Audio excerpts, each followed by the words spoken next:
Good afternoon, dear Kenyans. Over the past 2 years, our government has rallied the country behind the bottom-up economic transformation agenda, the basis upon which we were elected in the democratic elections of the year 2022. We have achieved significant progress in increasing food production by reducing the cost of farm inputs, thereby lowering the cost of food and lowering the cost of living. We have stabilized the economy by preventing what was an imminent debt default.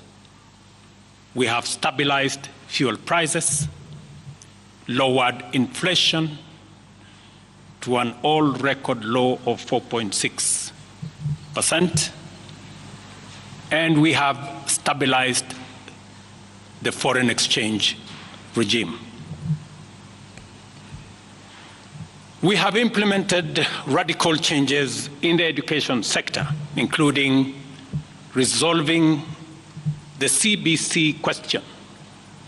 We have rolled out a new student-focused higher education funding model that has special emphasis on making sure that children from vulnerable families have the requisite support in their education. We have also improved the student-teacher ratio in both our primary and secondary schools by hiring an additional 56,000 teachers and also hiring an additional 2,000 tutors for our TVET institutions. We have equally resolved bottlenecks in cash transfer program to vulnerable Kenyans, including orphans, people living with disability, and the elderly.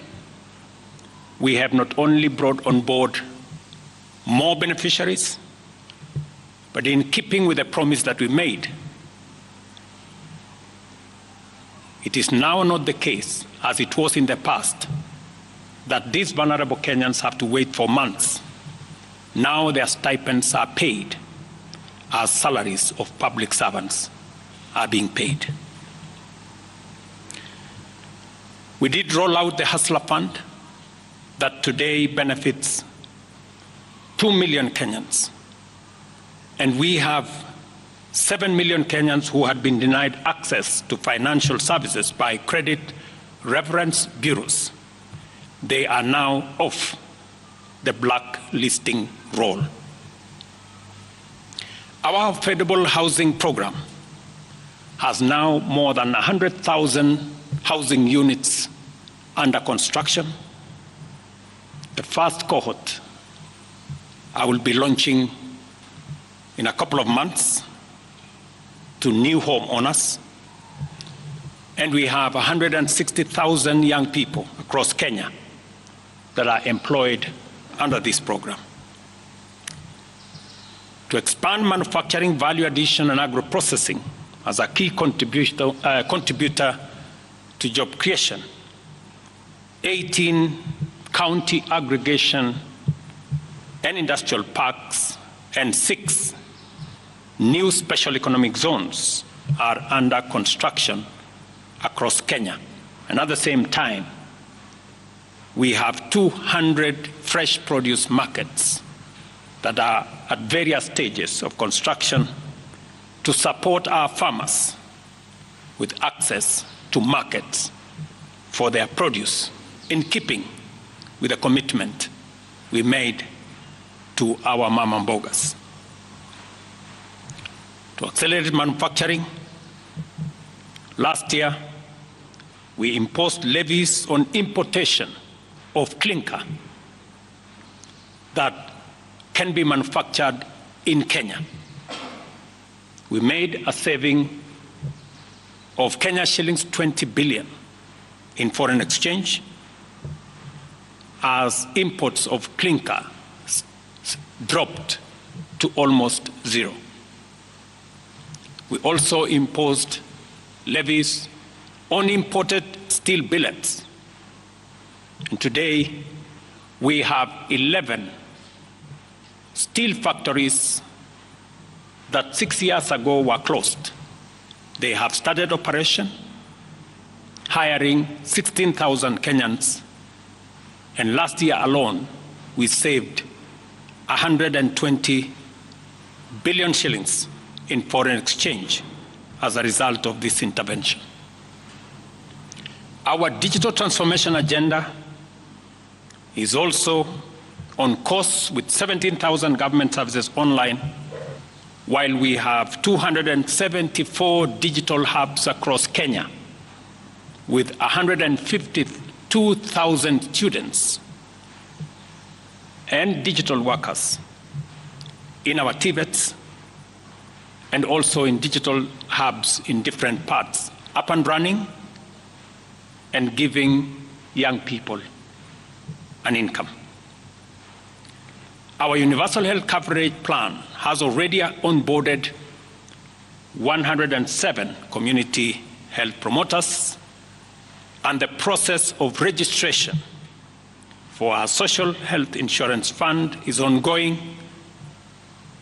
on its way to launch on the new date of 1st of October 2024 that will make it possible for every Kenyan to have a health insurance, and for those suffering from critical illnesses to have access to the critical illness fund, making it possible for every Kenyan to have access to treatment without the burden of having to fund it. On the measures I announced last week, barring state and public officers from engaging in harambes, I want to inform the country that the Public Fundraising Appeals Bill is now ready for publication tomorrow. However, even with the progress we have made, I am acutely aware that the people of Kenya have very high expectations of me. And they believe that this administration can undertake the most extensive transformation in our nation's history. Recent events that necessitated the withdrawal of the finance bill, which will require a review and reorganization of our budget and fiscal management, have brought us to an inflection point. Upon reflection, listening keenly to what the people of Kenya have said, and after a holistic appraisal of the performance of my cabinet and its achievements and challenges, I have today, in line with the powers given to me by Article 1521 and 1525B of the Constitution and Sections 12 of the Office of the Attorney General's Act, decided to dismiss with immediate effect all the Cabinet Secretaries and Attorney General of the Republic of Kenya, of the Cabinet of Kenya, except the Prime Cabinet Secretary and Cabinet Secretary for Cabinet Secretary for Foreign Affairs and Diaspora Affairs. And of course, the Office of the Deputy President is not affected in any way. I will immediately engage in extensive consultations across different sectors and political formations and other Kenyans, both in public and private, with the aim of setting up a broad-based government that will assist me in accelerating and expediting the necessary, urgent, and irreversible implementation of the program that we have including other radical measures and programs to deal with the burden of debt, to explore raising domestic resources and revenues, expanding job opportunities,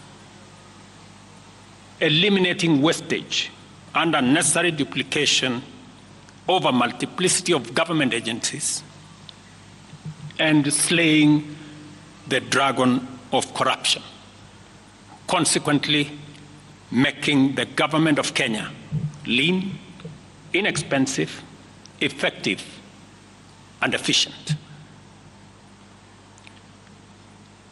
During this process, the operations of government will continue uninterrupted under the guidance of principal secretaries and other relevant officials. I will be announcing additional measures and steps in due course. Thank you very much, and God bless our great country, Kenya. Asanteni sana.